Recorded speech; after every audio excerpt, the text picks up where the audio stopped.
très jeune, à 20 ans, j'ai appris le métier avec mon père.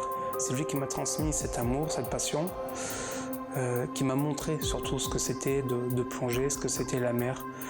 Voilà, donc depuis, ça fait 12 ans aujourd'hui que j'essaie de continuer son œuvre en toute humilité. Alors la première fois que j'ai plongé à La Réunion, c'était des bonnes sensations. On est dans l'océan Indien, donc ça reste quand même un environnement assez plaisant. Scaphandrier, c'est pas simplement en mer, c'est aussi en rivière, dans des bassins, dans les stations d'épuration. Enfin, c'est pas toujours comme on voit un métier idyllique où on est dans des eaux tropicales ou récifales avec de l'eau claire. Moi, je me rappelle, tout petit, je plongeais déjà avec lui quand il allait travailler. Et c'est vrai que finalement, de voir des poissons, ça m'a jamais trop intéressé. Ce qui m'intéressait, c'était de prendre une clé, de serrer quelque chose, d'avoir quelque chose à faire dans l'eau. Je suis issu de la formation Région Réunion, qui a formé une trentaine de jeunes pour le chantier de la NRL en tant que scaphandrier. Alors, c'est un métier qui est compliqué, qui peut être dangereux, mais sur la route littorale, nous avons pris toutes les préconisations pour justement que tout se passe bien. C'est tellement enrichissant humainement que techniquement, si on n'est pas passionné, je pense qu'on arrêterait notre activité.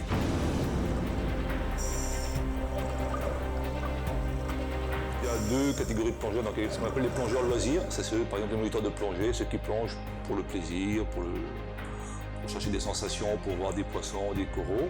Et puis il y a ceux qui travaillent, qu'on appelle plongeurs scaphandriers. Donc c'est tous les gens qui font les travaux sous l'eau, travaux portuaires, sur les coques de bateaux, sur les ponts.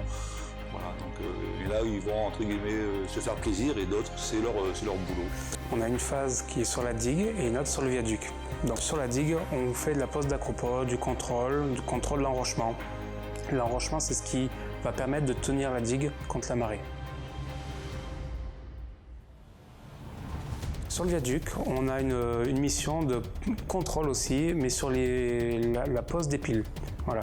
À chaque fois que Zourit intervient, à chaque fois que Zourit va poser une pile, nous avons des plongeurs qui vont dans l'eau pour contrôler que tout se passe bien, que tout est en ordre. Voilà, ce sont les deux missions principales. J'ai mis en place un container qui nous permet de faire tout le contrôle des travaux qui vont se faire avant la pose, pendant la pose et après la pose. Le conteneur est équipé avec tout le matériel qu'il faut, matériel sécurité, matériel vidéo, tout le matériel hyperbar ainsi que les outils. Et nous intervenons donc à chaque fois qu'il y a besoin, c'est-à-dire à chaque fois qu'une pile est posée. Alors, le poste de pile, nous on est là donc, pour au départ contrôler que ce qu'on appelle la souille, c'est-à-dire le trou qui est fait pour recevoir la pile, le fond est propre, c'est-à-dire qu'il est droit, il n'y a pas de gros rochers, il n'y a pas de sable, parce qu'il faut vraiment que le fond soit vraiment plat. Vérifier le fond de fouille avant la pose de la pile.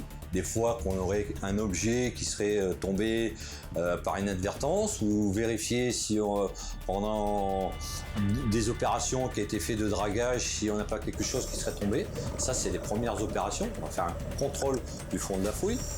Il peut se passer qu'un caillou qui est mal positionné ou un peu trop de houle ou qu'il faille tout d'un coup remonter la pile. Voilà, il y a beaucoup de choses qui peuvent se produire à ce moment-là. Et donc nos plongeurs sont vraiment là pour s'assurer que tout se passe bien. Et durant la phase de la pose en elle-même de la pile, les plongeurs sont toujours présents pour surveiller que la pile elle est bien centrée, elle est bien positionnée. Nous sommes là pour assurer une veille, la visualisation en temps réel de ce qui se passe dans l'eau. Ensuite, il y a la deuxième phase qui consiste à remplir ce qu'on appelle des big bags. C'est des sacs qui sont dessous, qui vont servir d'interface entre la pile et le terrain naturel, entre le fond, pour servir d'amortisseur et pour reprendre les éventuelles différences de terrain. Donc là, c'est pareil, il y a 8 sacs sur chaque pile, et donc durant les phases de remplissage de béton de ces sacs, le plongeur est là en permanence pour s'assurer que le sac se remplisse bien, ne se déchire pas, qu'il n'y ait pas de fuite de béton dans l'eau. Les gens qui sont à bord du Zourit ne voient pas ce qui se passe dans l'eau. Ils ont effectivement des ordinateurs, ils ont des logiciels, quelque chose qui permet de contrôler la descente, que tout se passe bien. Mais finalement, ce qui se passe réellement sous l'eau, ils ne le voient pas. Donc nous sommes là pour vérifier qu'il n'y ait pas de problème. Et après, on est aussi là pour contrôler donc, au retrait de ce qu'on appelle le support de pile, le PPS. quand on va le retirer, on est là aussi pour s'assurer qu'il n'est pas coincé, que les vérins soient bien rétractés de manière à ce qu'ils puissent lever l'ensemble sans faire bouger la pile.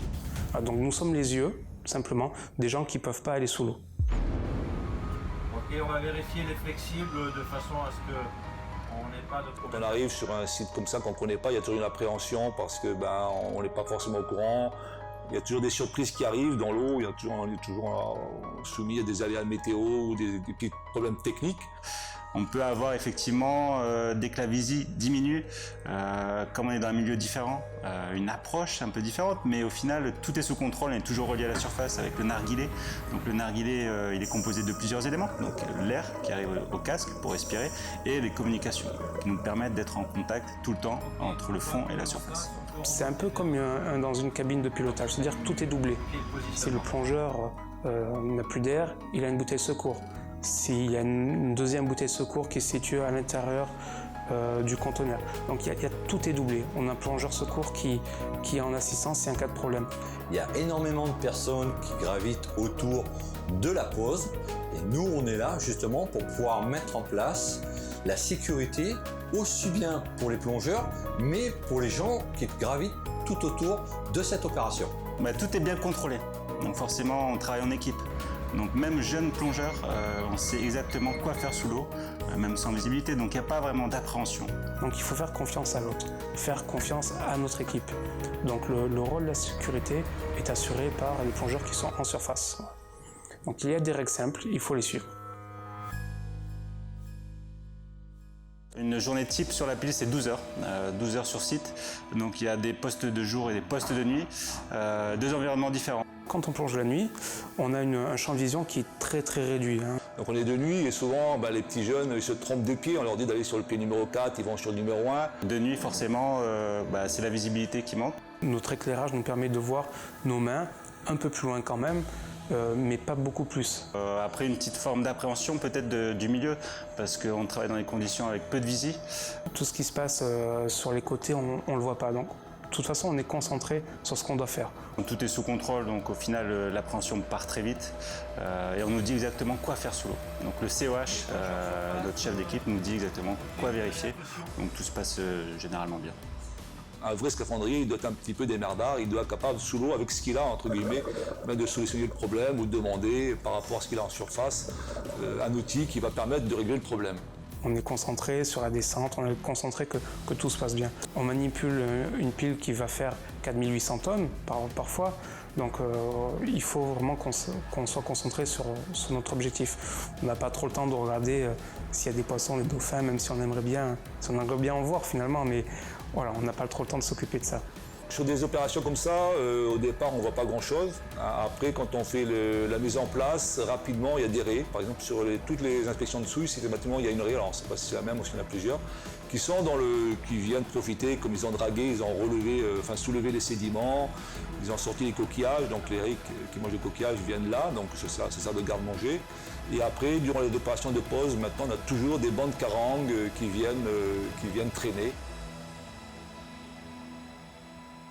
Les gens ne voient pas ce que nous faisons et pourtant nous sommes à la base des ouvrages, de cet ouvrage en particulier. On essaye de donner le meilleur de nous-mêmes et je pense que toutes les équipes qui travaillent avec moi sur cette opération, je veux dire que c'est vraiment des passionnés. Nous, on est un peu fiers parce que c'est quand même un chantier hors norme, entre guillemets, donc toujours participer à des chantiers un peu exceptionnels. Quand on prendra la route, après, on pourra dire, toutes les piles là sur lesquelles repose le viaduc, on y était, on les a posées, on y a participé. Moi, en tout cas, c'est un métier qui me tient à cœur. Il me tient à cœur, que j'ai découvert par des amis. J'ai eu la chance de pouvoir faire cette formation et maintenant, je sais que c'est quelque chose que je ne veux pas lâcher. Je prends vraiment goût à ce que je fais. Justement, les gens sont tellement passionnés et sont tellement sous pression qu'on veut se servir d'un outil qui est quand même magique pour la Réunion. Il faut vraiment être motivé pour faire ce métier. C'est pour ça qu'aujourd'hui, d'une passion, j'en ai fait un métier. Moi, je suis toute petite PME, comme Ocetra et Socotram. Quel plaisir! En plus, réunionnais. Il y a un honneur à faire ça, il y a une fierté à faire ça, il y a un amour du métier. J'insiste là-dessus parce que c'est vraiment important chez nous, cette envie, parce que sans cette envie, sans cet amour, nous ne pouvons pas faire ce métier.